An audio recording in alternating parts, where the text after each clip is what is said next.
You're listening to the free version of the Patreon Party People podcast, which is released 1 month after it goes up for Patreon donors. If you want to stay up to date with the latest podcasts as soon as they are released, just visit patreon.com/blazehedgehog and pledge $1 or more. Now you might ask yourself, who would pay for a podcast? And you know what? Fair enough. I am but a single person, and doing all of this stuff, that means writing scripts, capturing footage, editing video, it all takes a lot of time and effort. And that's just one thing out of many creative pursuits that also take a lot of effort to produce. So don't think of Patreon as paying for a podcast. It's about giving me the security to keep providing you with more great stuff in the future. Plus, if you donate, you'll also get sneak peeks into whatever upcoming projects I'm working on, like work-in-progress versions of videos or beta builds of games I'm developing. Don't have a Patreon account? That's fine. You'll also find links to Ko-fi, PayPal, and even Amazon wishlists. Just visit patreon.com/blazehedgehog to learn more. One more time, that's patreon.com/blazehedgehog.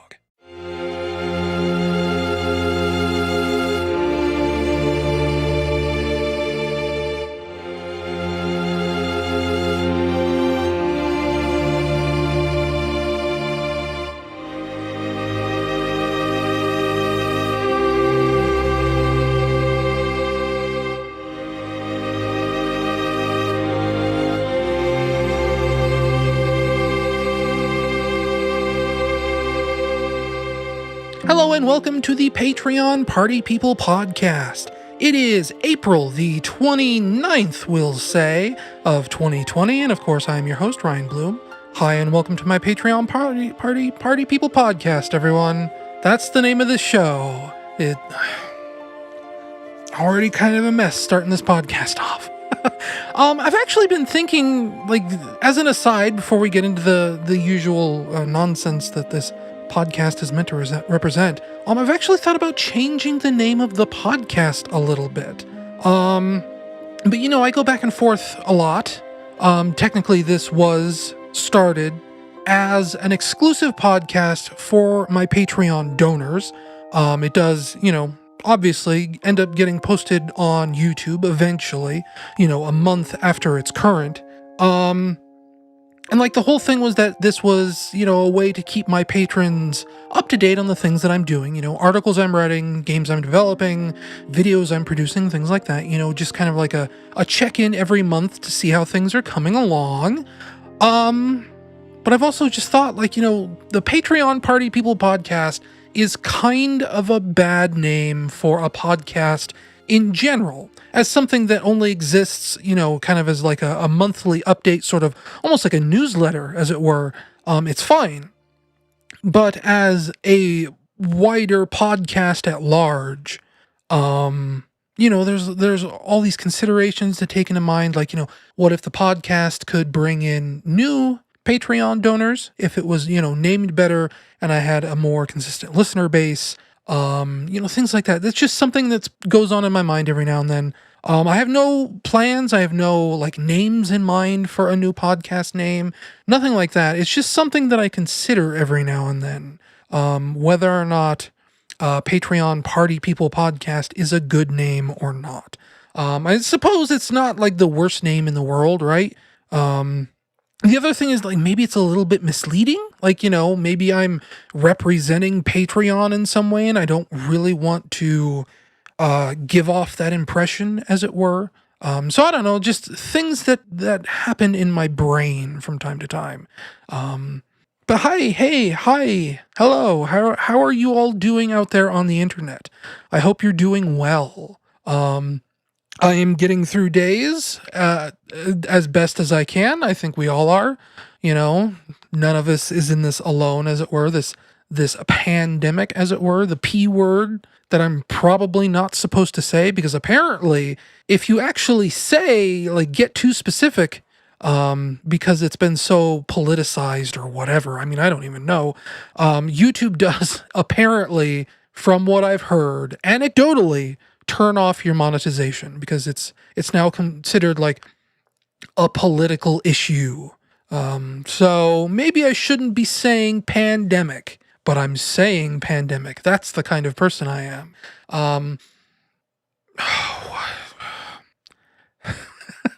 What a weird intro. You may be wondering, if you remember last month's podcast, I was talking about an upcoming April Fool's joke involving a Bubsy the Bobcat fan game. That never came out. It is still sitting here on my hard drive. You may be wondering where it went, what happened to it, why didn't it come out? Simple fact of the matter is, I ran out of time.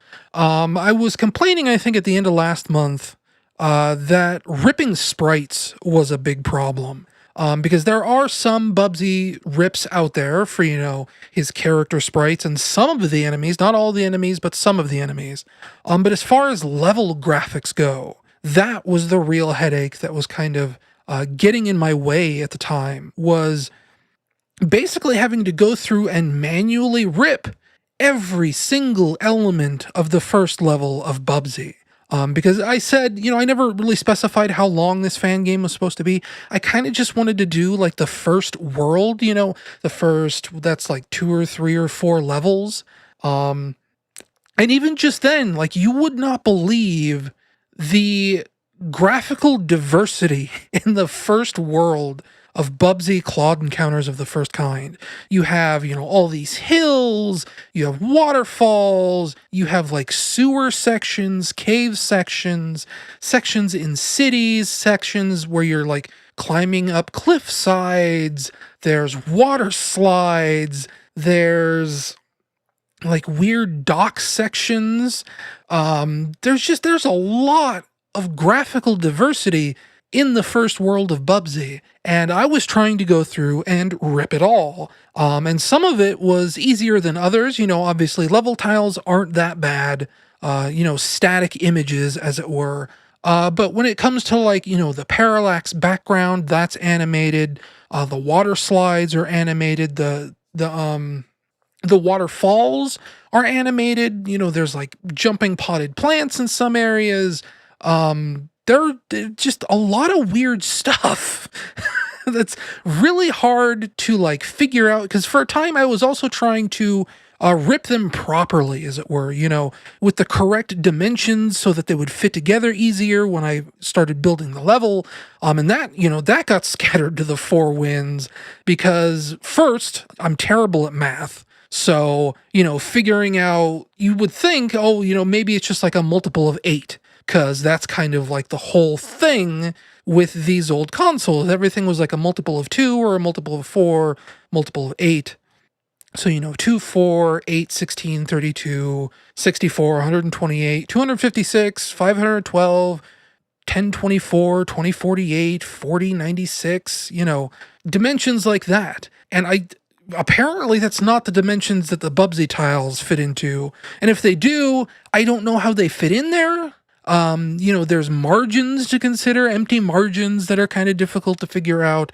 It all just kind of turned into a headache. I figured it out eventually, or I figured it out enough to where I could start building a level, just a single one level.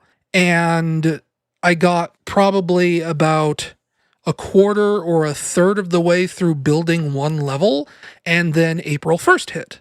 And I wasn't ready, I wasn't finished, and I ended up like really tangling with this problem.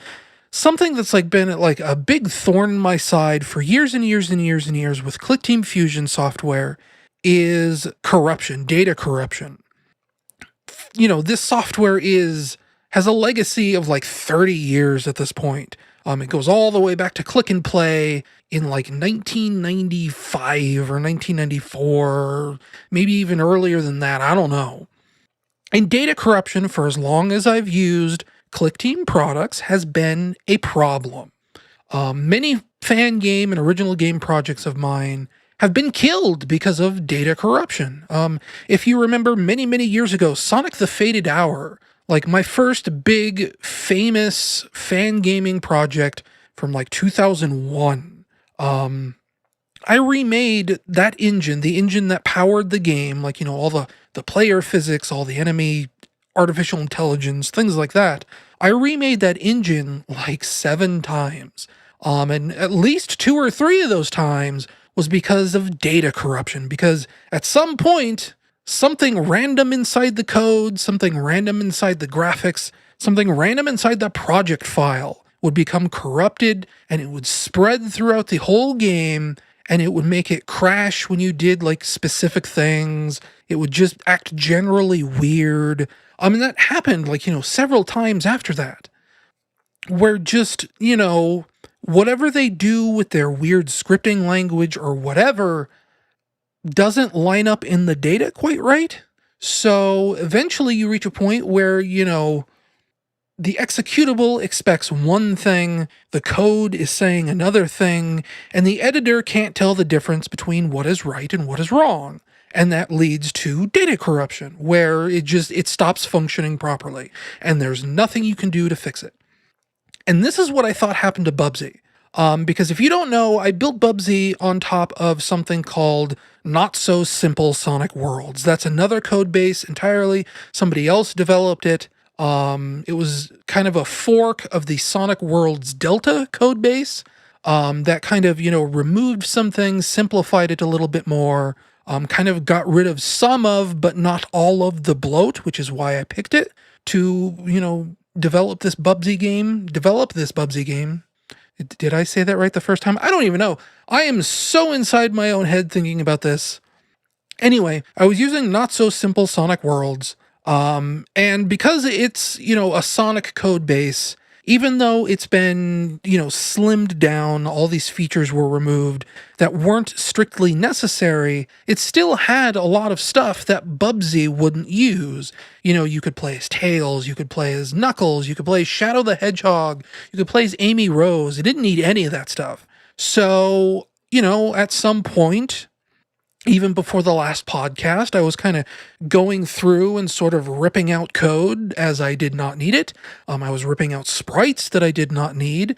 And I ended up encountering this weird bug where Bubsy would enter a state where he could not jump, he could not fall.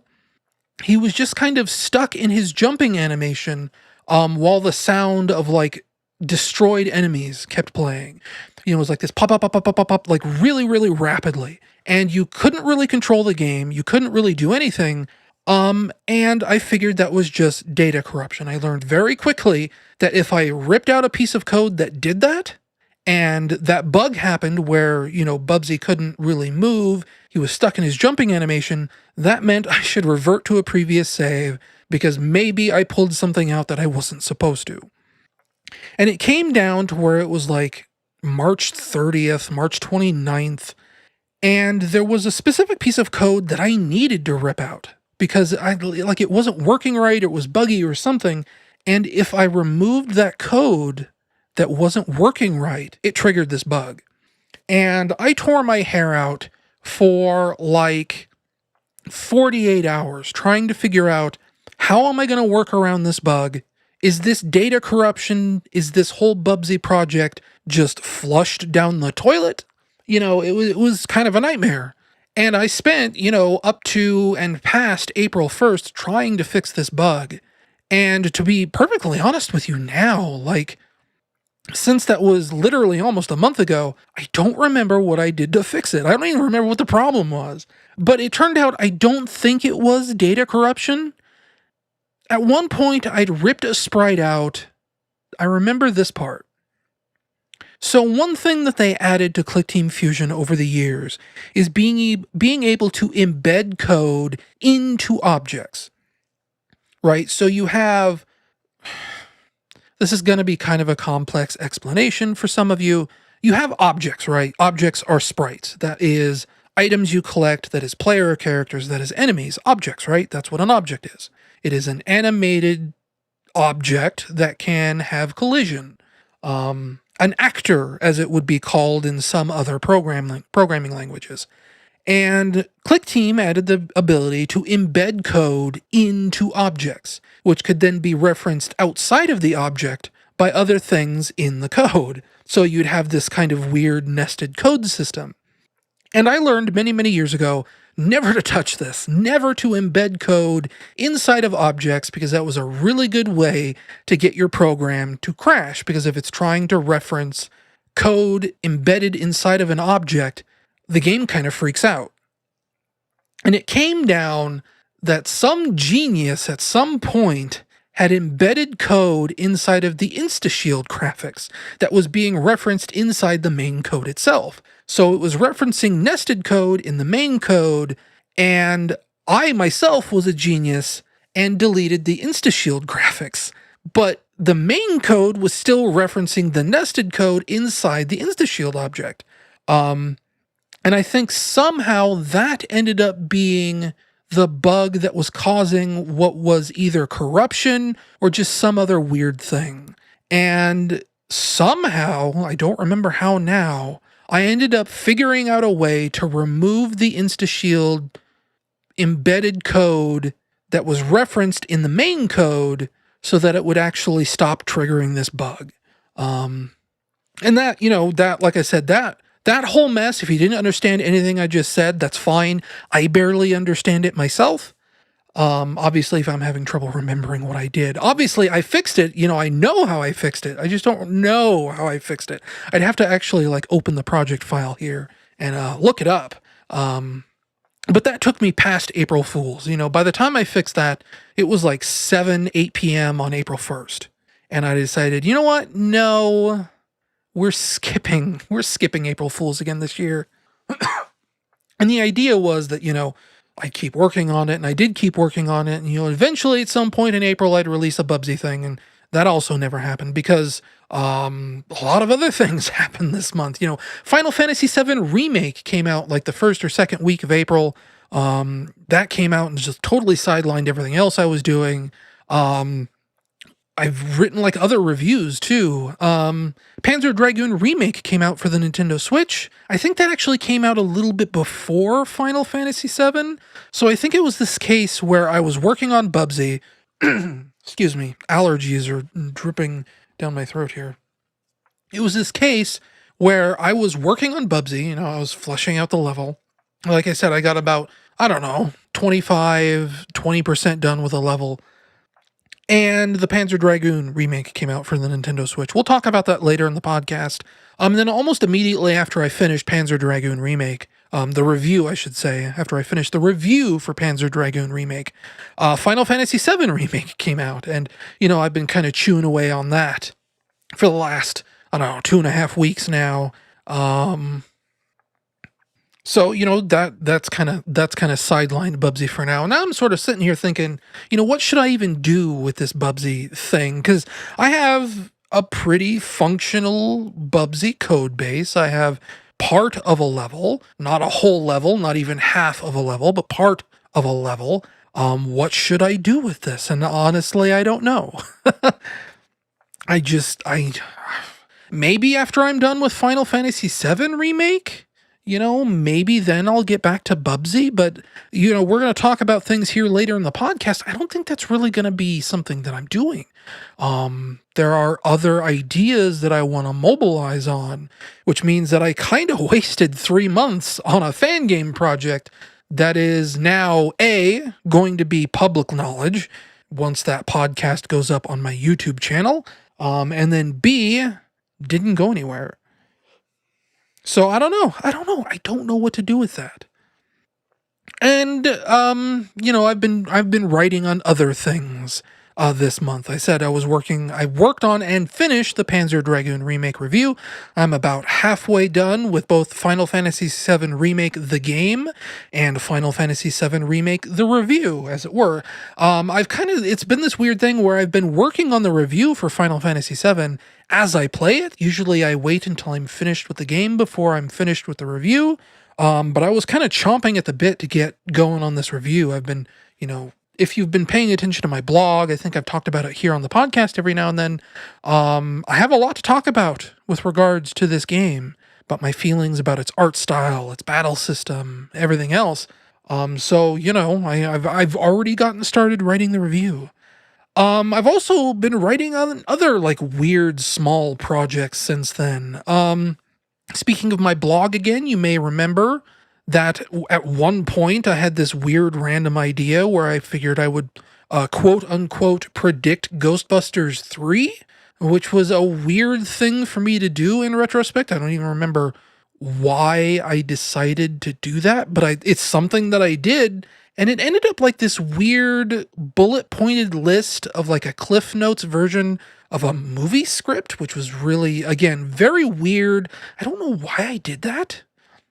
It was just something that had to get out of my brain, apparently. And something else had to get out of my brain. At one point, I was thinking about the Sonic the Hedgehog movie and like what a sequel to that would be. And so I guess I started writing fan fiction about that. That's a weird thing for me to say. I realize, like, I know I'm not the type to read fan fiction. I'm not the type to write fan fiction. I probably haven't written real, actual fan fiction since I was like 17 years old. But I started writing sort of like another Cliff Notes version of a movie script. It's not a bullet pointed list like that Ghostbusters 3 thing was.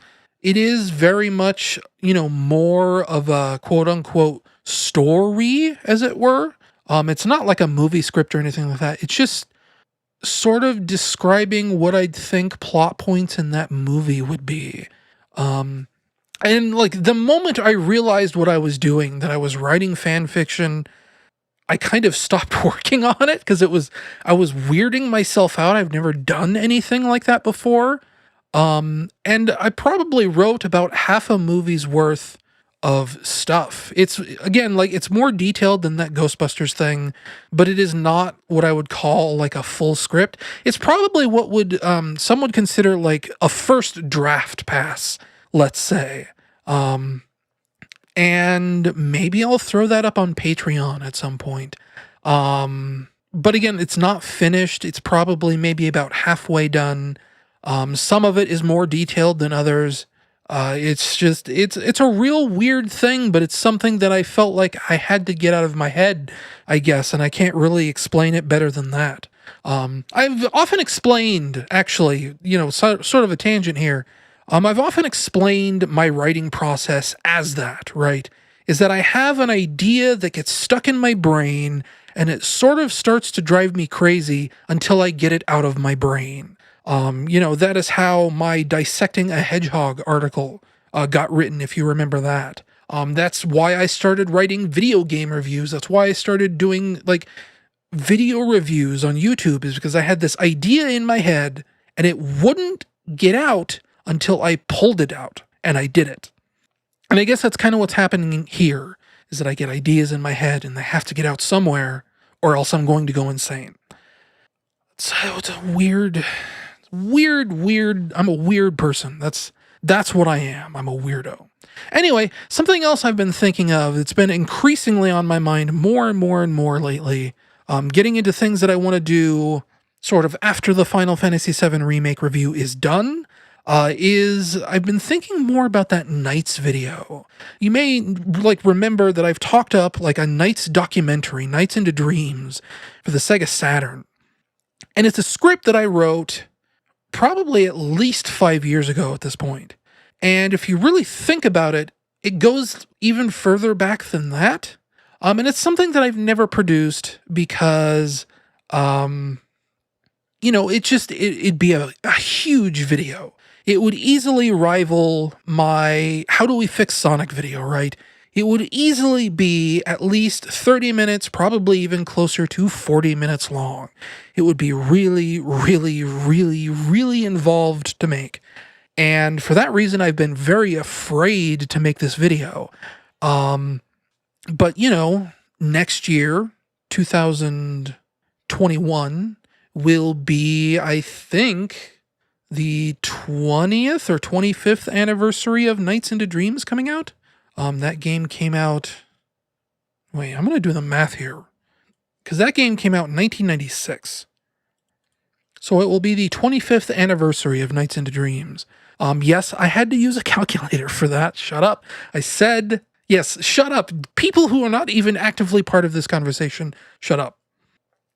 I told you I'm bad at math. Anyway, next year will be the 25th anniversary of the release of Knights into Dreams. And if that video is going to take me so long to produce, maybe now would be a good time to get on that. So I've been looking over that script again, kind of proofreading it again, probably like the millionth time I've reread that script since I wrote it back in 2014, 2015. I don't even know. I don't think Google Docs tells me how far back these things go. It just says, when the last update to the article was. But it has been a very, very, very long time coming. I have memories as far back as when I was writing user blogs on GameTrailers.com, having this idea for a Knights video. And I remember a friend all the way back then, I couldn't even run a Sega Saturn emulator. I didn't have video capture hardware yet. And a friend offered to capture footage of Nights into Dreams for me so that I could put together this Nights video. That's how far back this idea goes. Before I even had video capture hardware, I've wanted to do a Nights into Dreams video. And, it's evolved over time as, why I've wanted to do this video. I don't even remember the original impetus for wanting to do a Nights into Dreams video all the way back then. We're talking 2005, 2006, somewhere around there. Maybe even 2007, because that was probably, right around the time that I was getting into wanting to do video production. That was right around the time I was getting into wanting to do, buying a video capture device.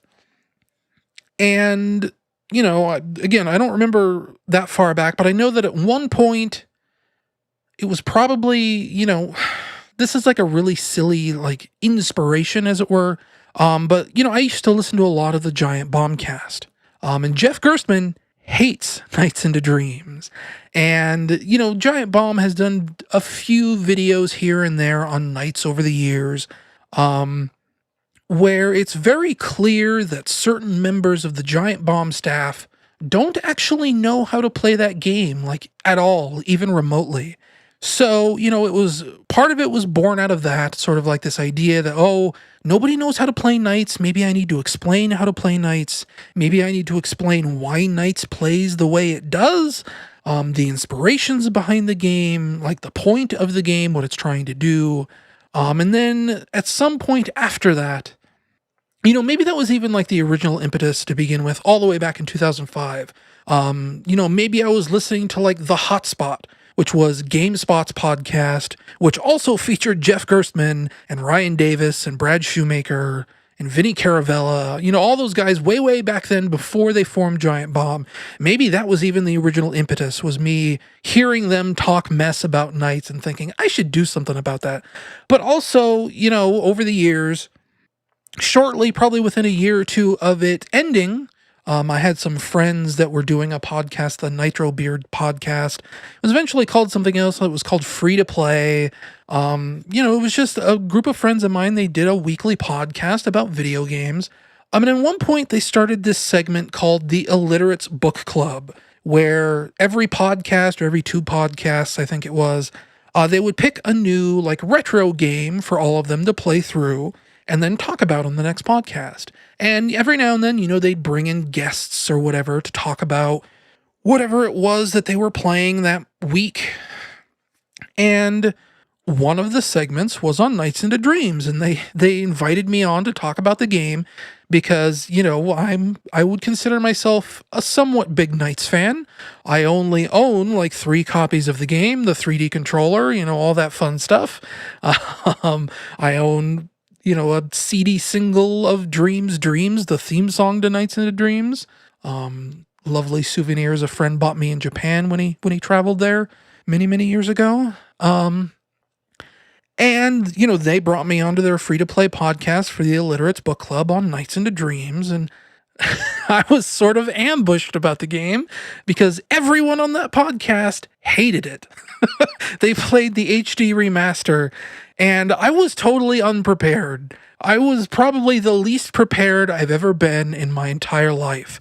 For them to just be like, hey, come on our podcast and defend this video game. Tell us why it's good. And, up to that point, I just sort of existed in the good vibes of liking Nights into Dreams, but never really thinking that deeply on why I liked it. And certainly, like, again, I say I've had this idea for a video on Knights, this sort of documentary about how to play it or whatever, but up to that point, I'd also never really seriously considered why I liked Knights. It was a fast score-based game, and I liked fast score-based games, I guess. And again, that's probably something I also don't really talk about in the documentary enough, come to think of it. Anyway, it was this whole thing where they were asking me all these really hard questions, and this was like the third podcast I'd ever been on. Well, that's also not true for reasons we won't get into now, but it was the first podcast I'd been on in a long time.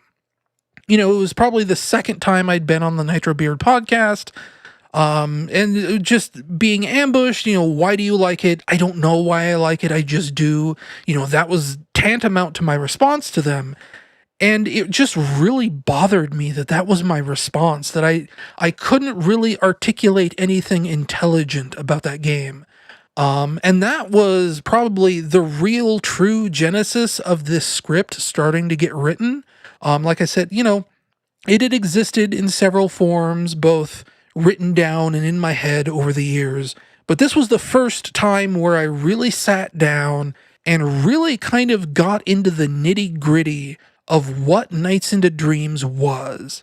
And at this point, the script is something like 12 or 13 pages long. After going through and proofreading it, trying to fix it up and correct, factual errors that I made many, many years ago, things like that. I had text-to-speech run through the script, sort of read it back at me, and I recorded it on, Audacity so that, I'd know how long it would take to read through the script. And I think it came up like 38 minutes long.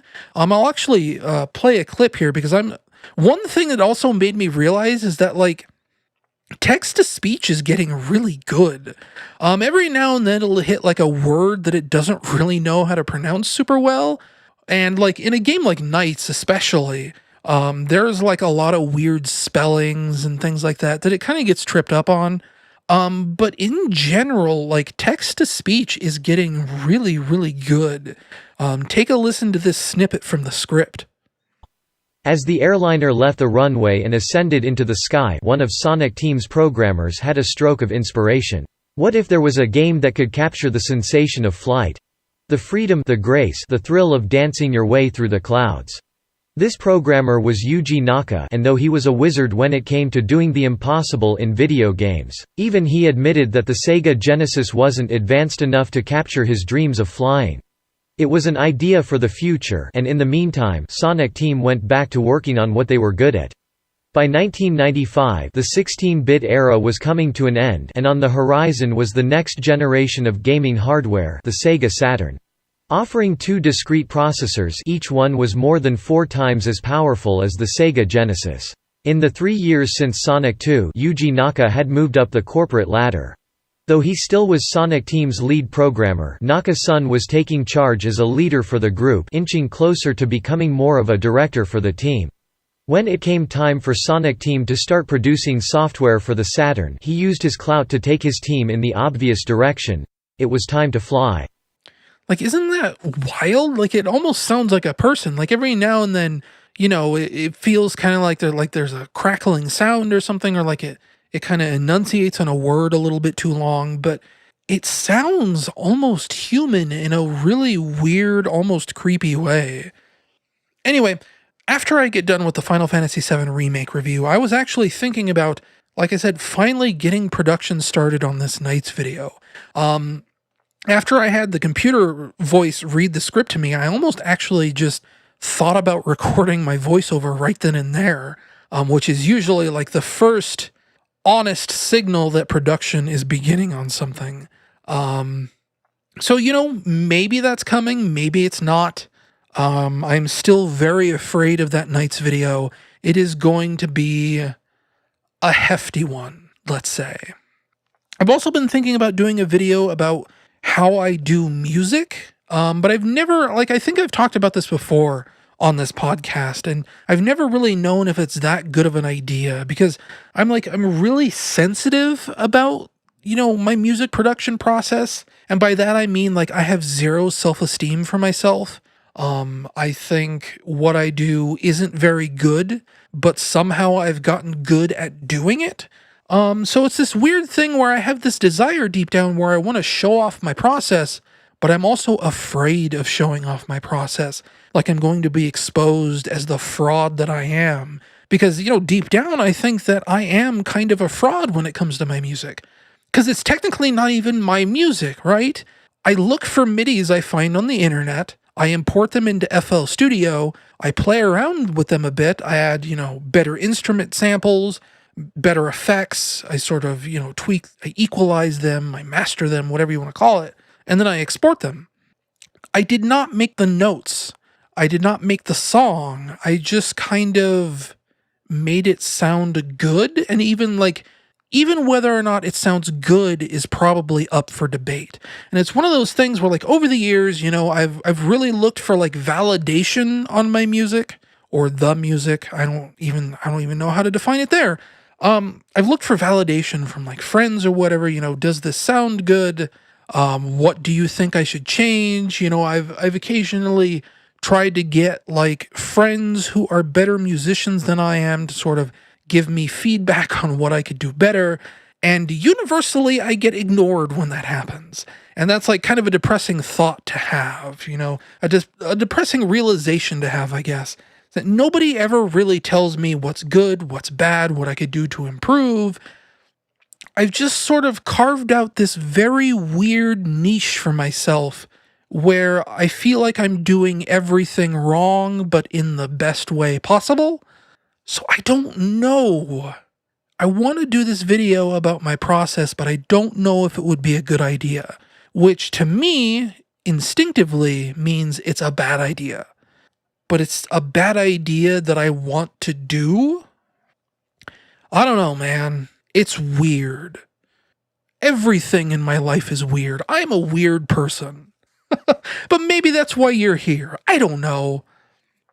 On other fronts, we got like a review survey at TSSC News for a Sakura Wars, I should say, review code for the PlayStation 4. If you don't know, Sakura Wars, there's like sort of like a pseudo reboot / sequel coming out for PlayStation 4 soon.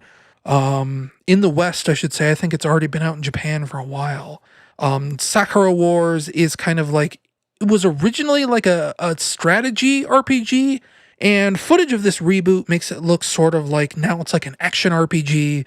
It's always been about like schoolgirls in kimonos piloting mecha, which is a very Japanese anime sort of thing. Anyway, Sega sent us a review survey about that, about getting a review code for Sakura Wars, and apparently we didn't get it because it is the 27th here as I'm recording this. And I think the game comes out on the 29th and they never sent us a review code, which usually means that they're not going to send us one. And I say usually, but this would be the first review code they haven't ever sent us. So I don't know what's going on that front. I'm currently playing Final Fantasy VII Remake for review instead. I'd rather play that if I had an option between Sakura Wars and Final Fantasy VII. I would definitely pick Final Fantasy. So, it's not going to be something that I'm going to press super hard with Tristan, my boss. It's just, it's just kind of a bummer. Or maybe it's not a bummer. Maybe we'll get a review code here any second now. It'd be kind of close to release, but who even really knows? But that's something that fell through, which is a bummer, I was kind of afraid of the game originally when I first heard that they were rebooting or making a sequel to Sakura Wars, because I don't like strategy RPGs. I don't like turn-based strategy. I don't like strategy in general. My cousin Matt always roped me into playing like Command and Conquer, Age of Empires, these RTS games with him. And, begrudgingly I'd play with him because he'd force me to. And sometimes I'd have fun, it wasn't really that bad, but my problem with strategy RPGs is that I play them as slow as humanly possible. I like to turtle up, gather up more than enough resources, and then steamroll my opponent. And the games don't always let you do that. And that's when I get frustrated, because I am terrible at planning strategies out. If, like, at some point, me and my cousin Matt used to actually, like, fight each other in real-time strategy games, and we stopped doing that because one of two things would happen. One, we'd both turtle up, and the matches would go on for 2, 3, 4 hours.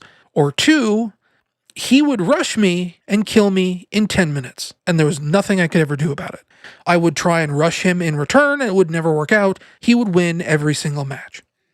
So that's why when we started playing real-time strategy games together, we started playing on the same team and then just stomping computer players, because otherwise I just can't handle it. But then I heard that this Sakura Wars game is different. This PlayStation 4 reboot, whatever you want to call it, is sort of an action RPG now. Like, I didn't watch too much footage of it because I was kind of thinking that maybe I'd get the game for review, but a friend linked me to like some gameplay footage from the Japanese release, and it does seem to be more that you're running around in real time, like attacking in real time. It looks much more like, I don't know, like a Fantasy Star Online dungeon crawler. You know, you're still in like these big robots or whatever, but it's not turn-based and it's not strategy anymore.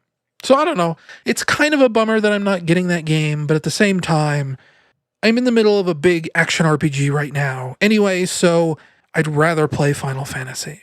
Sega also just like yesterday sent us a review code for Sega Ages G-Lock Battle, which is an old arcade game, sort of like a spiritual sequel to Afterburner, I think. A little bit more simulation focused, which is not that great. You know, I can't really talk about that right now. The embargo doesn't lift for like another 3 days, I think.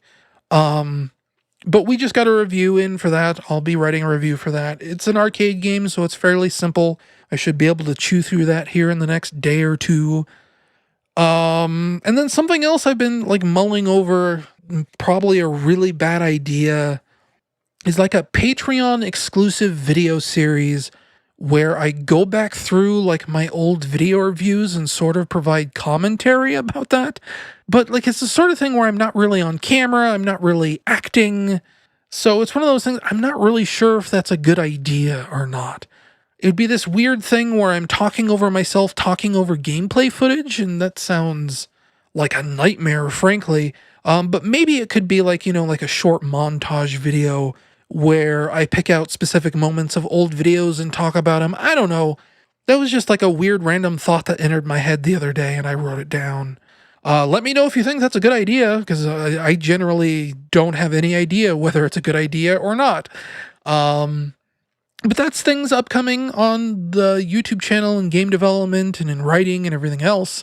And I guess for now, it's time for a break. No middle segment again this month. I think I wanted to try reading out the ridiculous dinosaur facts that my cousin sent in, but those were like back in September. So I think I'm going to skip them. And at this point, you probably know you should go check out Psycutlery. Psycutlery, oh boy, here we go again.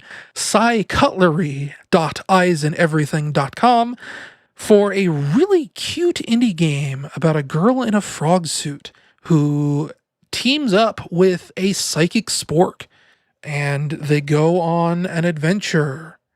If you would like me to promote a YouTube channel, an indie game, or just, you know, you can just send me a message, a question, and I'll read it out here on the air. As long as you're a Patreon donor, just send an email to What am I doing inside of a box anyways? And I'll read it out here for the internet to hear. Did I just rhyme here with here? That kind of sucks. Anyway, here is a break. We'll come back with movies and video games and things that I've been playing. We'll talk a little bit about Final Fantasy VII Remake. Huh?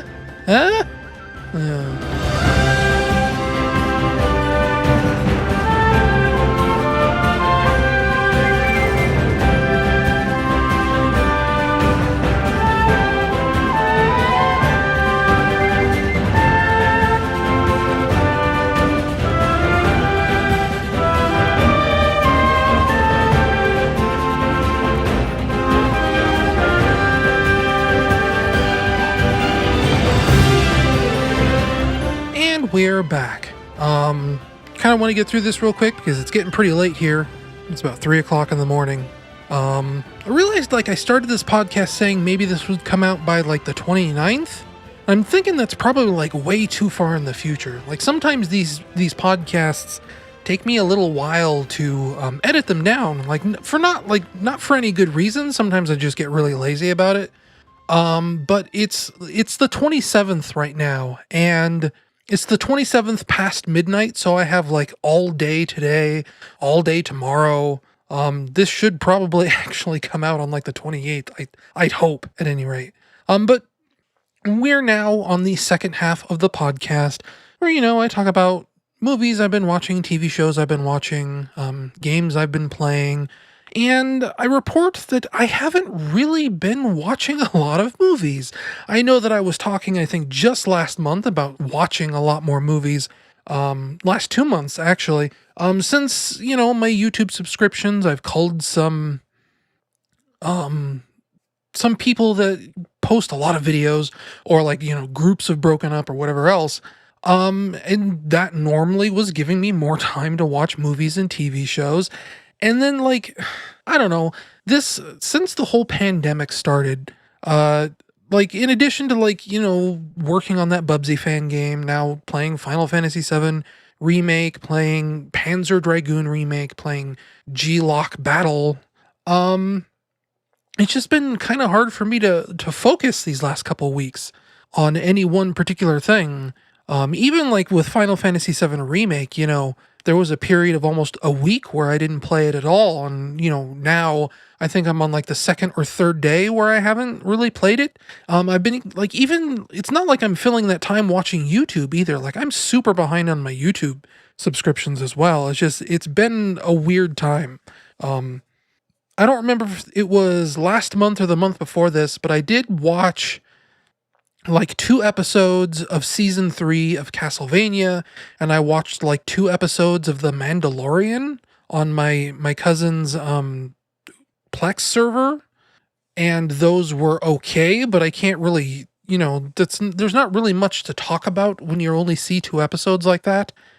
Specifically with Castlevania, barely anything happened in those 2 episodes.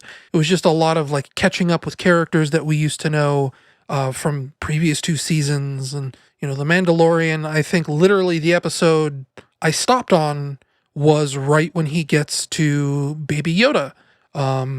So, not too much to talk about there other than, I guess those were okay. I guess those were cool. Partially related to this, probably should have gone in the first segment, really. I've started to transfer some of my IMDb movie reviews over to Letterboxd. No real good logical reason for that other than Letterboxd seems like a better community for those reviews, possibly. It really feels IMDb can feel a little bit stuffy at times. You kind of get this weird almost Wikipedia vibe from it or something. And that probably means nothing unless you've spent significant time editing Wikipedia. Because, way back in the day, I used to edit Wikipedia articles. I was actually involved in this thing where somebody wrote a Wikipedia article about me and about my game, my Super Mario Blue Twilight game. It used to have its own Wikipedia entry.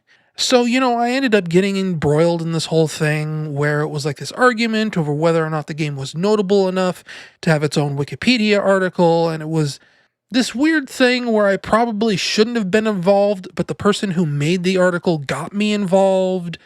And, I ended up editing other Wikipedia articles around that time. And Wikipedia, at least back then, was kind of a nightmare. It was all very much, and it still is, I guess, trying to figure out what is worth having an article about, what is worth having on Wikipedia, even just sections, what's worth giving it its own section. Obviously, citing your sources, that was a big, sticking point for a lot of things.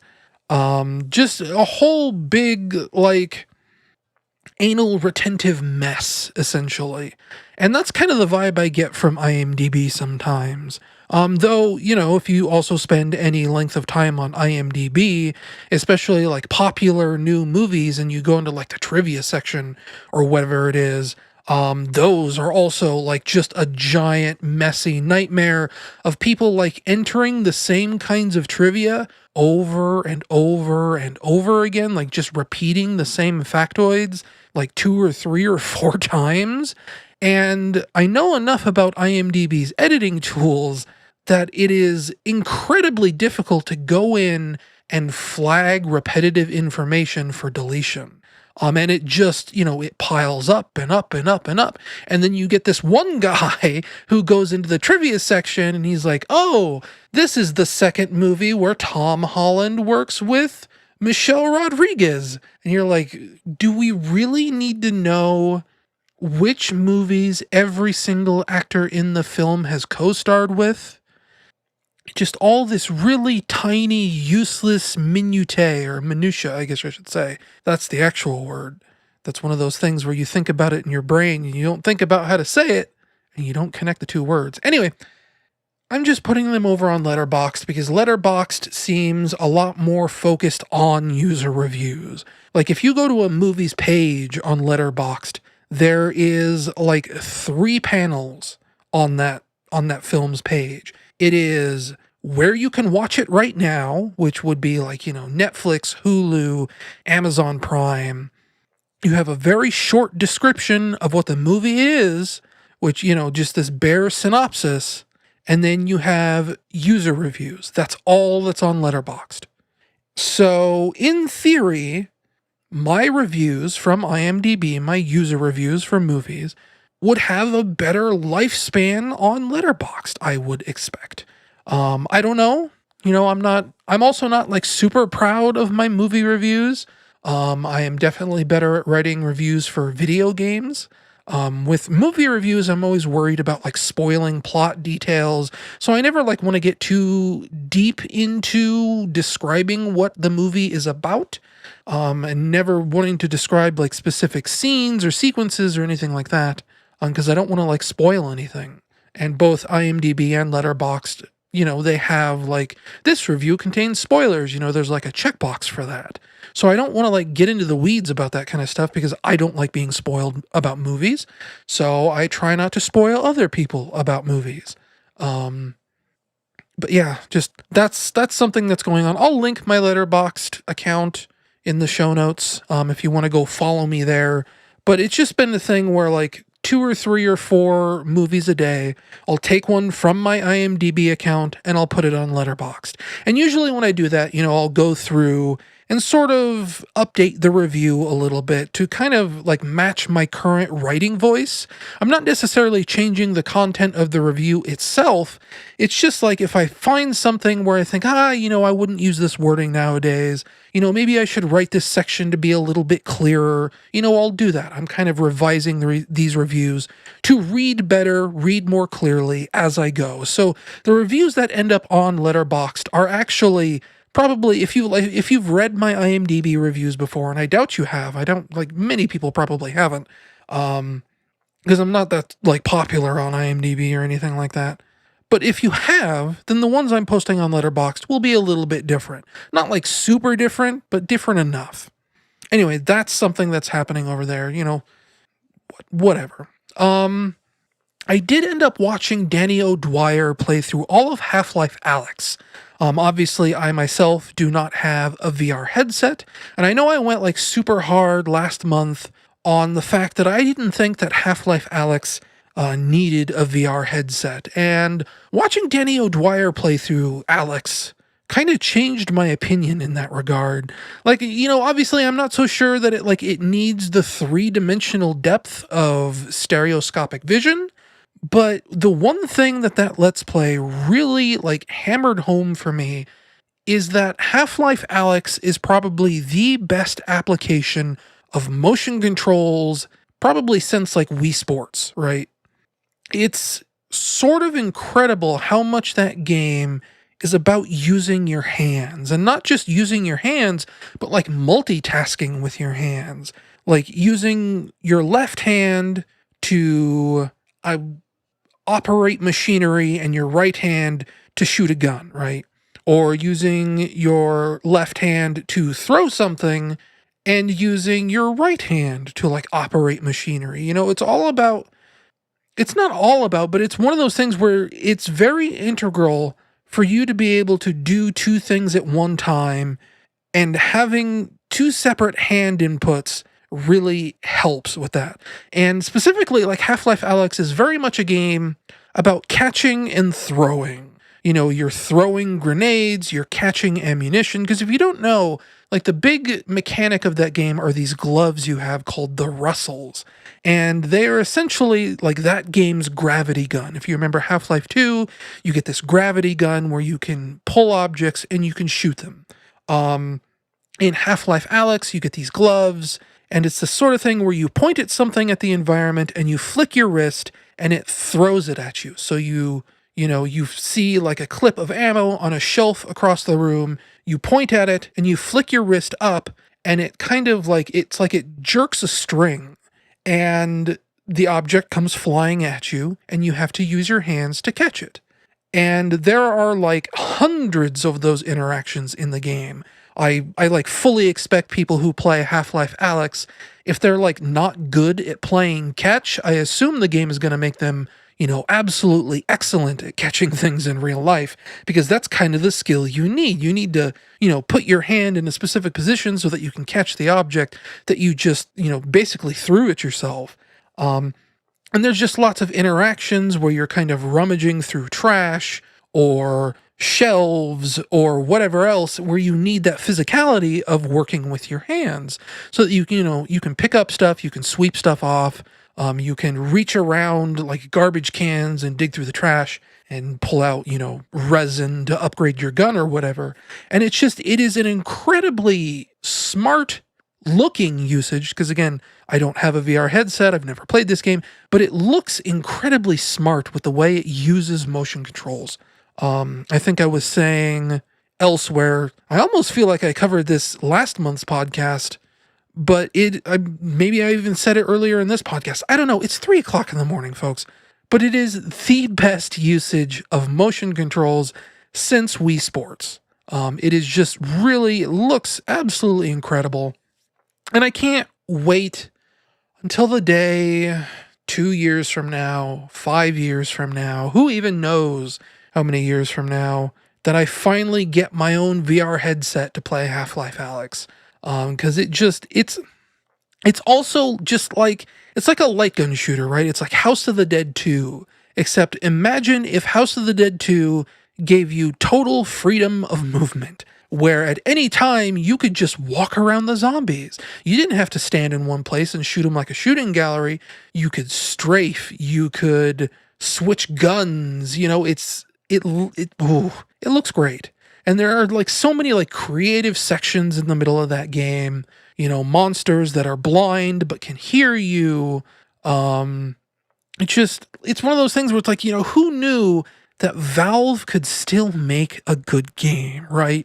Because all they've done, you think about Artifact. Artifact was a disaster. That was their collectible card game. They've kind of been coasting on Counter-Strike and Team Fortress and Dota 2 forever. I'm sure they put plenty of heart and soul and care into updates, at least for Counter-Strike and Dota, but it also sort of feels like, it's just business as usual. It's very predictable. It's just them going through the motions, essentially. And also those are multiplayer games, there's a very different consideration than a single-player story-driven game, but just everything from dialogue to animations to set-piece design and counter design, it's perfect, basically. I mean, it's not the perfect game, but as far as wanting to go back to the Half-Life 2 universe, going back to City 17, it's perfect. It's a very excellent looking game. Will it say VR? I don't know. The ending implies that Valve wants to make more Half-Life games, possibly in VR. So we'll see what happens with regards to that. That the ending to Half-Life Alyx is very interesting, I'd say. It is also very much a Half-Life ending, which in itself, if you really think about it, is probably a little bit of a spoiler. But it's not so much of a spoiler that I'm going to worry about it, because honestly, that could mean anything. Anyway, I also subscribed to Chip and Ironicus finally. I mean, if you don't know who those guys are, they're very much old guard, something awful Let's Play forum guys. Very, very old guard. Like, you think about like the Retsu Prey channel, right? Chip and Ironicus were involved in that almost from the beginning. And that we're talking like 15 years ago. They've been around for a very, very, very long time. Probably, among some of the pioneers of the Let's Play genre, let's call it. And I subscribe to them because they're doing a Super Mario Odyssey Let's Play. And even though I own Super Mario Odyssey already, I watched Super Best Friends play through Super Mario Odyssey. I just cannot get enough of Super Mario Odyssey. And Chip and Ironicus, they have a good rapport. If you've never watched like their Duck Dynasty Let's Play, there was an Xbox 360 Duck Dynasty game. That was fantastic. I know about that. Kind of tempted to watch their Metal Gear Let's Plays, but that's the sort of thing where like I own all the Metal Gear games, or I own most of them. And there's a part of me that would rather play them myself. So it's one of those things, I don't know if I'd want to watch them play Metal Gear, but also Chip is a very, very, very big Metal Gear fan. So that would be a treat. I know I started watching their Metal Gear Rising Let's Play at one point, and I never really got super far into that. I'm not entirely sure why. I might have just been the sort of thing where I wasn't subscribed to them yet, They also were, I don't think they do it anymore, but they were doing a charity marathon called Gextra Life, where the very first year, they just played all the Gex games. And then last year, or 2018, I think was the last time they did it, they just played like random shovelware, which was really fun. Those are worth checking out. But their Super Mario Odyssey Let's Play is also just fantastic, and it's been going for like forever. They've been doing this Let's Play for something like 3 years at this point. The very first episode, they talk about how the game's only like 6 months old, and they're still putting out new episodes to this day. I just watched one like a couple hours ago. And that's because they're also trying to go for 500 moons. They're trying to go for, wouldn't really call it 100% completion, because there is kind of no such thing as 100% completion for Super Mario Odyssey. That game is almost by design built to be something that kind of goes forever. It really does sound like, you can get 999 moons in that game, just because it kind of is designed to always feed you more stuff, basically forever. So, 500 moons is kind of like the cutoff for the absolute final world content of that game. It's when you open like the final challenge, the hardest challenge. And it's also kind of gotten me into replaying some of Super Mario Odyssey. The episode I watched of their Let's Play today, they finally hit 500 moons, which I think means that, well, they're doing this thing where like, so they played through all the levels once, they did a bunch of objectives then, and now they're kind of going back through a second, or for some of the worlds, even like a third time, and picking up all the stuff that they missed. So they are sort of nearing the end of the game there in like their second time through. They just finished like what is it? It's like the Snowflake Kingdom or whatever, with the bouncy round walrus guys. So I think there's only like 2 or 3 more worlds left until they can finally, get to the dark side of the moon quests, and then the final challenge called the darker side of the moon.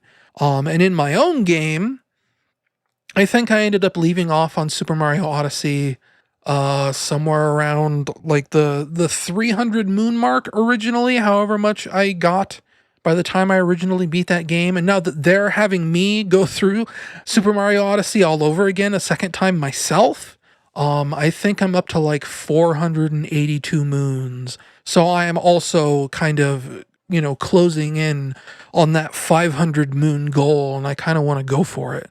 It's one of those things where, like, you can just buy moons in that game after a certain point with coins. If if you just want to cheat your way up to the 500 milestone, as it were. And I thought about it, about, just paying for the moons to get up to that point. But I also wanted to buy, like, the costumes, right? Zombie Mario, Skeleton Mario. But those costumes are like, 5,000 coins, 9,000 coins, these ridiculous numbers. And if I unlock the darker side of the moon and I clear the darker side of the moon, well, if I clear the darker side of the moon, I never did beat Champions Road on Super Mario 3D Land. But if I do that, then there's kind of nothing left for me to do in the game. I know I said Super Mario Odyssey is this game that is designed to sort of be played indefinitely, but I'm not entirely sure how that goes. Like, I know Chip mentioned that after a certain point, it sounds like the game gets extra hard challenges added to it. Like, a whole new slate of, like, super difficult moons for every world.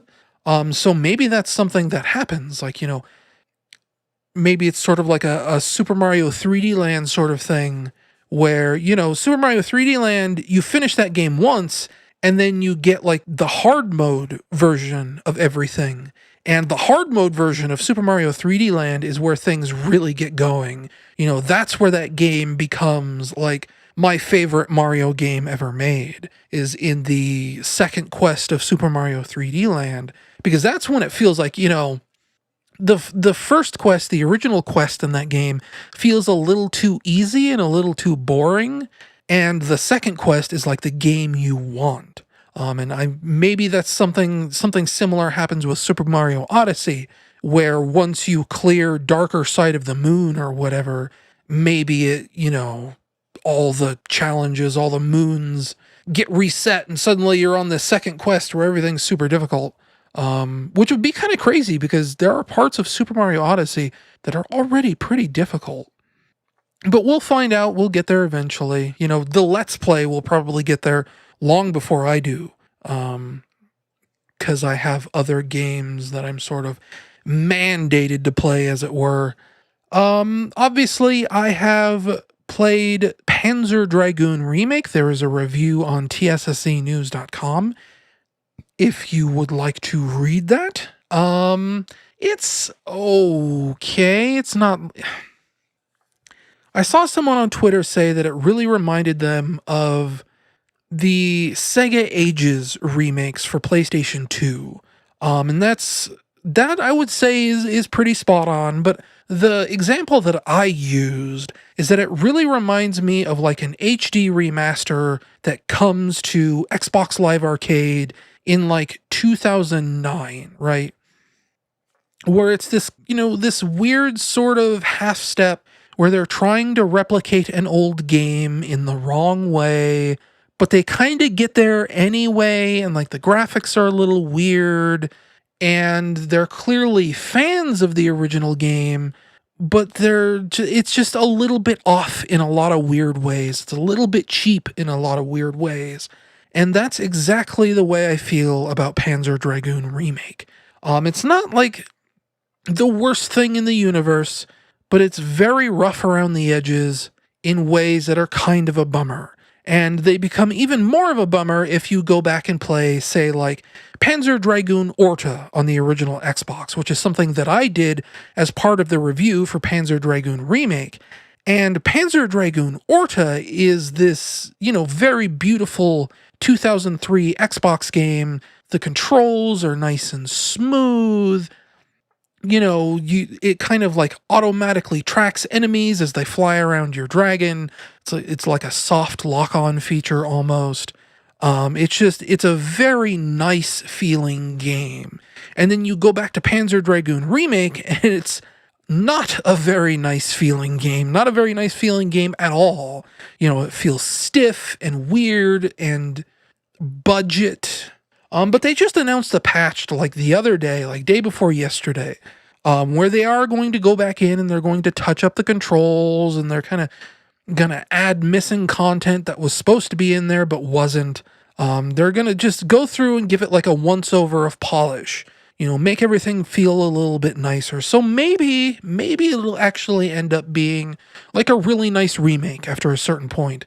I really did not expect them to go back and sort of give it an extra layer of polish like that. Usually these kinds of projects are kind of one and done and they move on and, they never look back. And, this developer in particular has already like announced like a bunch of remakes out of nowhere.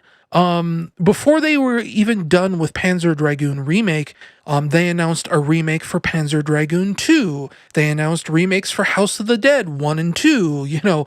They announced all this stuff, and it's like, guys, slow down. You don't even have one game out yet.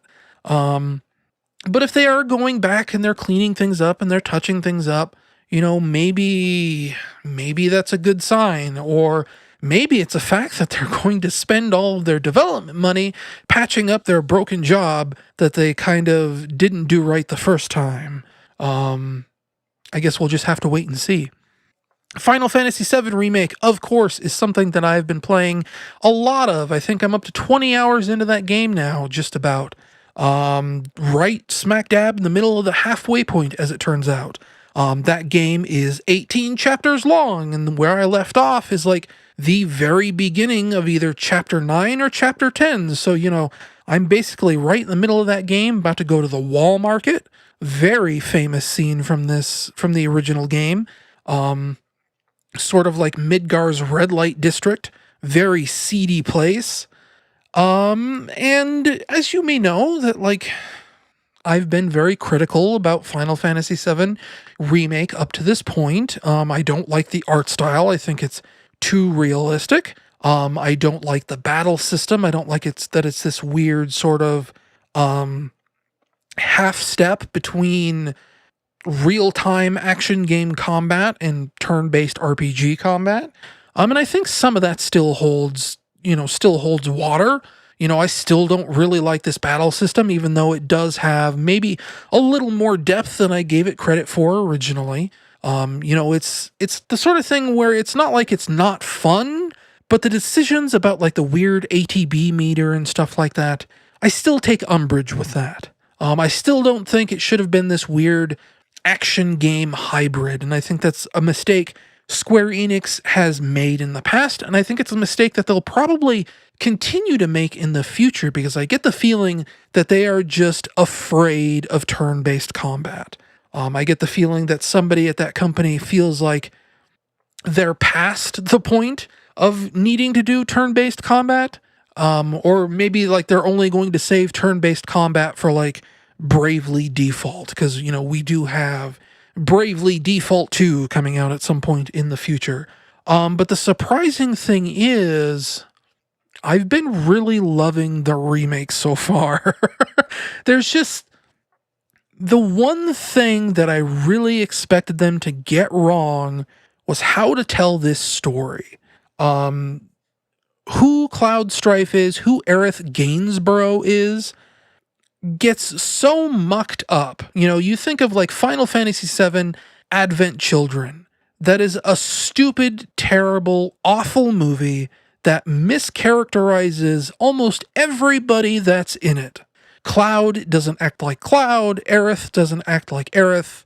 Nobody is who they are supposed to be.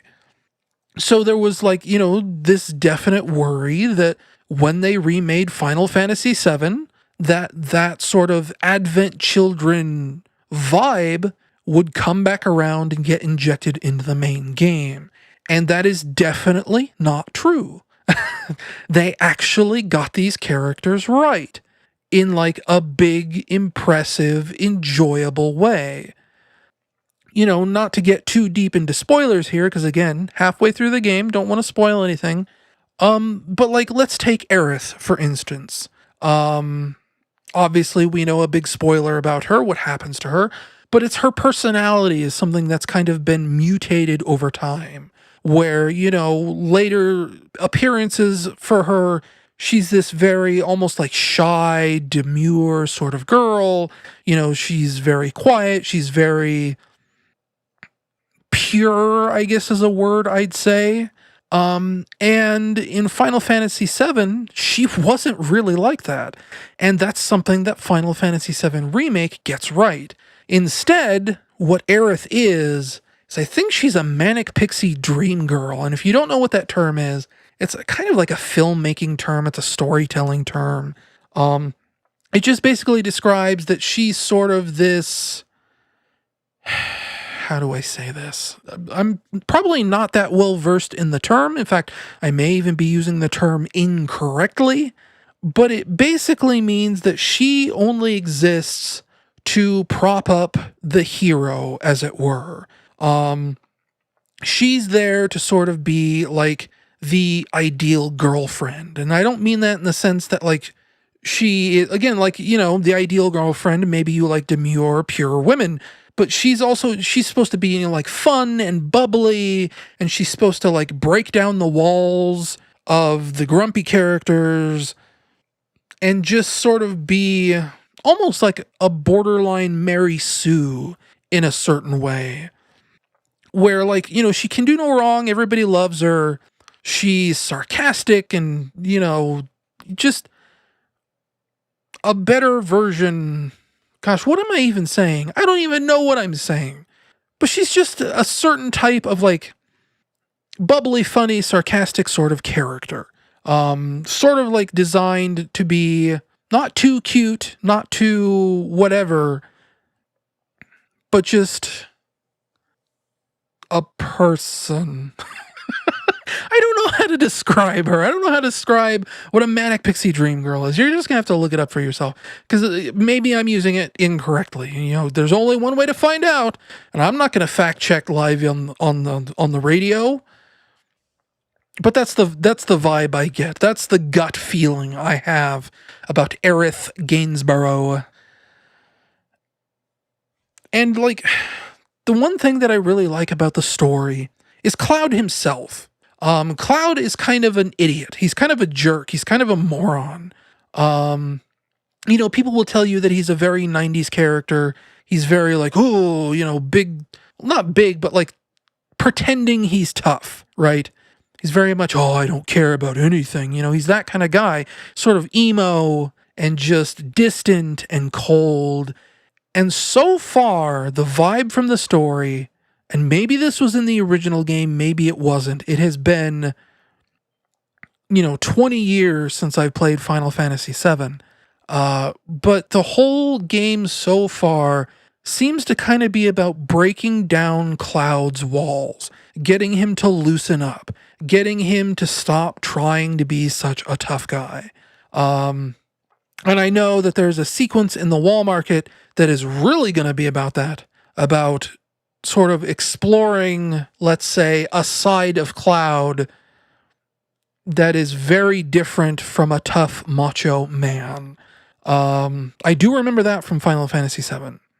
And it's just really interesting how that's kind of become the theme of the game, really, is just the changing of Cloud's strife from someone who was supposedly in a war, or at least joined the military because of a war and wanted to become, you know, a strong, cool, awesome soldier, and then comes back home, comes back to like his old childhood friend, and slowly has those walls like broken down so that he loosens up and he starts smiling and he starts joking and he stops being traumatized, I guess. And it's a very interesting way to portray these characters. And there's so much more story in the remake too. So many little asides that weren't there anymore. You know, you get to know other members of Avalanche super well in ways that you didn't in the original game. You know, Biggs, Wedge, and Jesse, they were kind of like these small incidental characters in the original Final Fantasy VII. You know, they kind of exited the story after the first, I don't know, 2 or 3 hours. That I remember anyway. I mean, maybe I'm wrong. And here, you know, you really get like side quests with them where you get to know them and you do things for them that wasn't in the original game. So, you know, you learn about their families, you learn about who they were before they joined Avalanche, you know, things like that. And it's a really smart, cool way to handle this story. But I also know how the remake ends. And I'm not going to spoil that, but I did have a friend spoil it for me so that I know what happens at the end. And we're just going to have to wait and see for the review how I feel about that ending once I see it for myself. Because it sounds like it gets real wacky pants in a way that the original Final Fantasy VII never would have. It sounds very much like modern Kingdom Hearts almost. Some people have, likened it to, about the really weird directions it goes in as it gets towards the end of the game. So I'll report back on that maybe next month. It should be next month. I really can't linger too much longer here. You may have noticed that I kind of stopped talking about Steamworld Dig 2. That's because I actually thought I was at the end of the game and I was sort of putting off going through what I thought was the final area. And as it turns out, I still had like another third of that game left to go, maybe even like a half of the game. And it was some point, like, I don't know, 2 weeks ago that I finally picked it back up again. And I realized, I have so much game left, This place that I thought was the final area is actually, just another plot point in a much larger story. And there's like all this other stuff that I had to do. Now I think I'm actually almost at the end of the game. I don't think I'm at the final area just yet. But I'm sort of running out of upgrades to buy. A lot of the storyline is coming to like a point where, it better be the ending because there's almost nothing left to do in this map. So I really do think I'm coming towards the end of that game. And it's a really good game. That's basically all I can say about it at this point, is that, there's just so much more story and lore and so many more things to do than just dig, in a sense. I mean, you are still just digging, but there are also now like way more sections that are like challenge rooms. There's way more story, way more characters.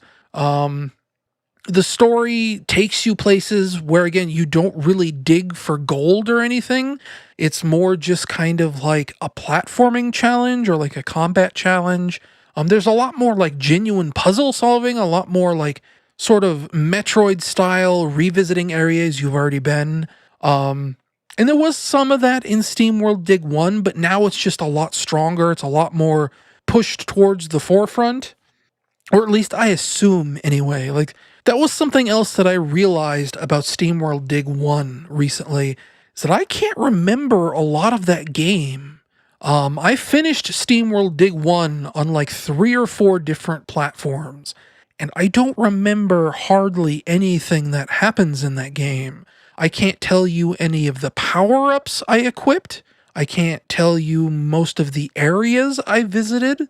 I can't tell you almost anything about the challenge rooms I went through, but I finished that game on the 3DS, on the Wii U, and on the PC. And to finish a game 3 times and not remember anything about it is pretty weird. I'm thinking and hoping that Steamworld Dig 2 will stick in my mind a lot better. But I just, to go back to Steamworld Dig 1, I think I also just like that game because it was so chill and relaxing, I think I talked about this a month or 2 ago, that just, sifting through the dirt, looking for jewels is very, like, relaxing. And maybe that's a reason why I can't remember anything, is because I was just, so chilled out playing that game that it was almost like a trance at that point. I don't know. Weird. Very weird. And then just very recently, like within the last 2 or 3 days here, Super Mario Maker 2 got its final big update, and it is a doozy. It adds Super Mario Bros. 2 power-ups, it expands all kinds of stuff in the Super Mario 3D World style, and it finally adds world maps. You can now bundle levels together into basically your own Super Mario game. And that is a very cool idea on the surface, but it was handled in the most Nintendo way possible, which is to say you can only upload one world at a time, and there's basically no search functionality. It's actually incredibly difficult to go back and replay worlds you haven't finished yet. There's no there is like a dedicated section for it, but it's hard to find. It's buried under like 4 menus. And it's a really weird way to implement that, but at least we have it now. That the World Maker update is finally what has really gotten me thinking that I should make Super Mario Maker 2 levels. I haven't gotten there yet. I've only played like a couple of other people's worlds. And that's not like the other thing. I don't think you can even really rate worlds. There's no like rating system for you to say, here's a really good world, I think everyone should play it. It's just worlds are a thing that exists as a menu option, and you're presented with like this galaxy map with like 8 different worlds, and there's no way to tell if they're any good or any bad. You just have to pick a random one and hope for the best. But, I'm probably going to make Super Mario Maker 2 levels now, just for the sake of building my own world, building my own game, as much of a game as I can make. But it's one of those things where like I need to look up a wiki and figure out like how the environment types work, what all's at my disposal. Do I want to do it all in one style? Like, do I want to make the entire game Super Mario Bros. 3 themed? Do I want to mix and match? Do I want to break up themes by world? Like, would we have an entire Super Mario World? Would we have an entire New Super Mario Bros. World? You get it what I'm saying. Those are all things that I have to stop and consider, and who knows, that might actually... I might end up forgetting about making levels for Super Mario Maker 2 because I won't be able to decide on how the levels should look and play and whatever else. But it's something that I do want to do now. It's definitely stoked my fires of inspiration. Particularly, like, one of the things that bummed me out was that I made levels for Super Mario Maker 1 that would not be playable in Super Mario Maker 2. One of the levels I was very proud of in Mario Maker 1 was this one called Prisoner of War, where you use the Super Mario Bros. 1 costumes to like either transform you into a Goomba, or I wanted you to be able to transform into the Shell Cracker costume so that you'd look kind of like a Koopa Troopa. And it was all kind of like this sort of stealth thing where you were sneaking along in a line of Goombas as a Goomba. And when they like unveiled the updated costumes for Super Mario 3D World style in Mario Maker 2, they actually showed that you can wear the Goomba hat from Super Mario 3D World. And they actually had a little section of level that looked nearly identical to my Prisoner of War level. So they very obviously had very similar ideas to the ones I had back in Mario Maker 1. So that's a level that I can now transfer over to Mario Maker 2. It won't be using the Super Mario Bros. 1 style, but, it's good enough. So that's definitely something that I'm interested in trying. But that's probably going to wrap up this podcast here. It's getting close to 4 o'clock in the morning here. My throat hurts. Some of that is from allergies, because, it is the season for the sneezing, as it were. So I'm going to go rest my vocal cords, rest my throat, turn off this recording. Hopefully it'll be up by tomorrow, which would be actually later today on the 27th. And then I will get back to Final Fantasy VII. I'll get back to G-Lock Battle, write some reviews, and I'll see you guys then. So stay tuned for that stuff. Bye.